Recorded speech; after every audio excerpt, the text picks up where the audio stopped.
മനുഷ്യനൊരു സാമൂഹ്യ ജീവിയാണല്ലോ. അനവധി ആളുകളുടെ ഇടയിൽ ജീവിക്കുന്ന ഒരു മനുഷ്യൻ. മറ്റു വ്യക്തികളോട് ബാധ്യതകളും കടമകളും കടപ്പാടുകളും ഉണ്ട് ഓരോ വ്യക്തിക്കും. നമ്മുടെ കൂടെയുള്ള ഒരാൾ അസുഖമാണ് എന്നറിഞ്ഞാൽ അദ്ദേഹത്തെ പോയി സന്ദർശിക്കുക എന്നത് ഒരു മാന്യതയുടെ രൂപമാണ്. എന്നാൽ ഇസ്ലാം നമുക്ക് അതിനു പോലും വണ്ണമായി പ്രതിഫലം തരുന്നുണ്ട്.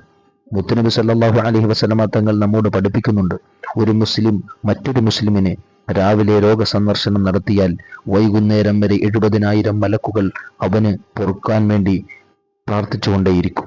വൈകുന്നേരമാണ് സന്ദർശിക്കുന്നതെങ്കിൽ പ്രഭാതം വരെയും ഇപ്രകാരം പ്രാർത്ഥിച്ചുകൊണ്ടേയിരിക്കും. 2 സമയത്തും ആ സന്ദർശിക്കുന്ന വ്യക്തിക്ക് സ്വർഗത്തിൽ ഓരോ തോട്ടം ലഭിക്കുകയും ചെയ്യുമെന്ന്. സന്ദർശന വേളയിൽ 7 തവണ അസ്അലുല്ലാഹൽ അലീം റബ്ബൽ അർശിൽ അലീം അയ്യശ്ഫീക എന്ന് പറഞ്ഞാൽ അള്ളാഹു ആ വ്യക്തിയുടെ രോഗം ശിഫയാക്കി കൊടുക്കും, എളുപ്പത്തിൽ സുഖപ്പെടുത്തി കൊടുക്കും. അള്ളാഹു നമുക്ക് നല്ലതിന് തൗഫീഖ് നൽകുമാറാകട്ടെ.